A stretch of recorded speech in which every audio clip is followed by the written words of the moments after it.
Breatharianism. I am trying to figure out exactly what to say about it. This is going to be an interesting video. Sorry, after this video is filmed, I found out it's actually Breatharian or Breatharianism, not Breatharianism. First, welcome to my channel, or welcome back to my channel. My name is Stephanie. I'm Long Island's eating disorder specialist. I post on this channel 3 times a week, all about eating disorders, body image issues, and general mental health. So if any of that is interesting to you, I would greatly appreciate if you subscribe by clicking the subscribe button down below. Also, I have a weekly blog and an Instagram. Feel free to check those out. I will leave those links in the description below. And if you found this video helpful, informative, or inspirational, whatever it is, at the end, I would greatly appreciate it if you gave it a thumbs up. It helps other people to find my channel, and I hope be able to help more people as well. I may be very late in the game with regards to this whole breatharianism thing trending. My entire life I've always been a little bit behind, or very behind, on whatever is trending.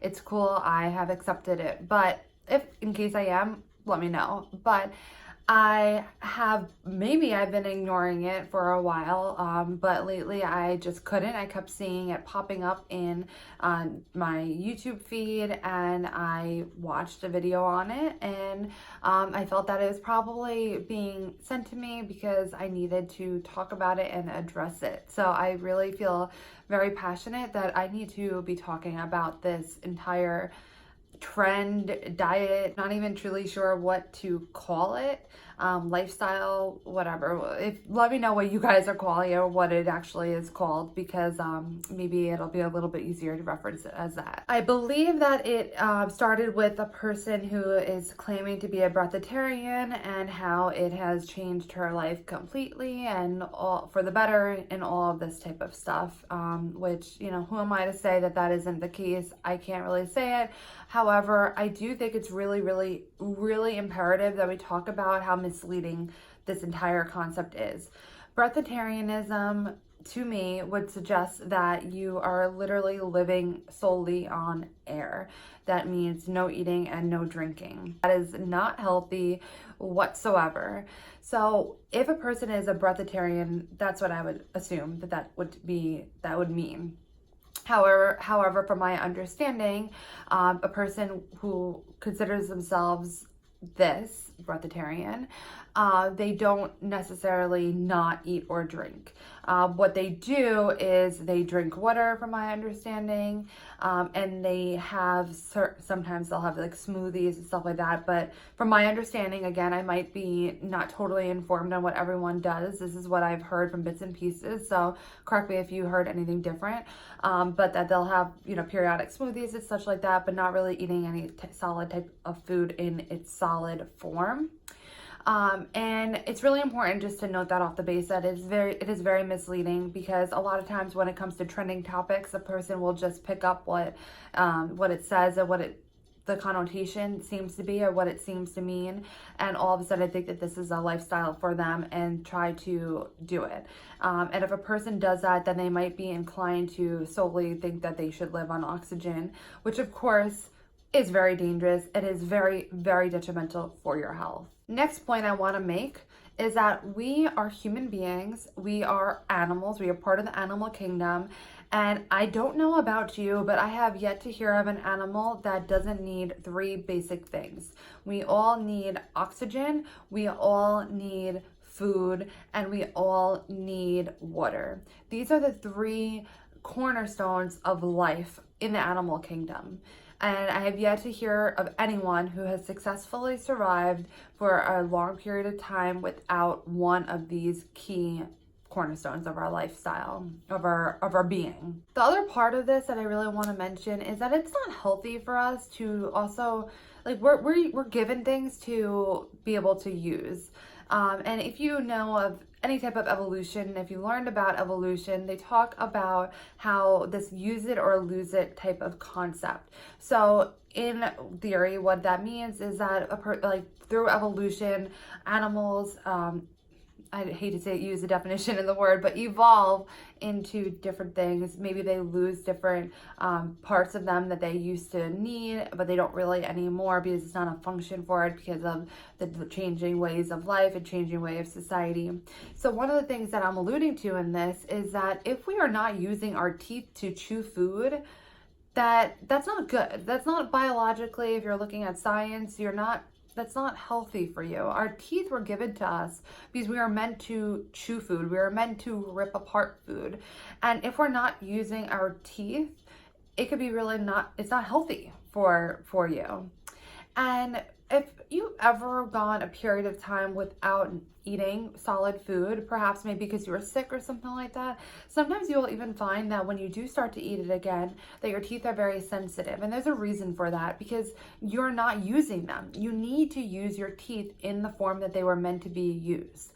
So that's just one reason and one biological factor that I wanted to put out there, just to kind of input a little bit of common sense into this entire trend. We need to be using everything that we're given, and we need to be using our digestive system in the way that it was formed. We need to be able to feed it where it's able to digest food, solid food even, in our system. So trying to understand that we were needing these three different facets of the sustainability of life, food, oxygen, and water. We need all of those things to survive. And anyone who tells you otherwise, they are very, very, very misinformed, to say the least, and to be trying to be the nicest person possible there, or they are outright lying to you and lying to themselves, which is also not good. Remember that you need to eat, you need to drink water, and you need to breathe oxygen. Let me ask you this thing. If we were just to say that we're going to be, fooditarians and all of a sudden stop breathing air, we won't last very long. You need air just as you need food, just as you need water. And of course, they might play different roles in your life, but we need all of them in order to survive. I know that I have criticized this breatharian, and I'm going to absolutely stand by my word not to try it. And I really hope that no one who, has heard about this is inclined to try it, because it could be very dangerous. If you are coming across my channel in any way, you might be struggling already with eating disorders or disordered eating. And this could be very, very tempting for a person to try, or just another way to engage the eating disorder, which is why I really feel it's important for me to be speaking up about this trend, if you would like to call it. Now that I did criticize it, I do want to get a little bit further into what I believe it might be more about, and I can understand that point of it. So spirituality seems to be a cornerstone for the people who are talking about breatharianism, and I'm never going to take that away from people. However, breathing and prana in the yoga world, which is basically breathing and life force, is basically the concept as to why you don't need the other things, is because you can get your life force through the air. Which I do believe that there is that life force, there is that air. We obviously need all of that. However, we can incorporate that into our life while also doing what we biologically need. We can incorporate yoga, we can incorporate breath work, and we should incorporate breath work into our life, because it is very important and it could do wonders for our health. So I'm definitely not denying that. I believe that breath work and meditation and just focusing in on your breath is absolutely amazing and can be wonderful for our mental and our physical health. But that is just one part of everything.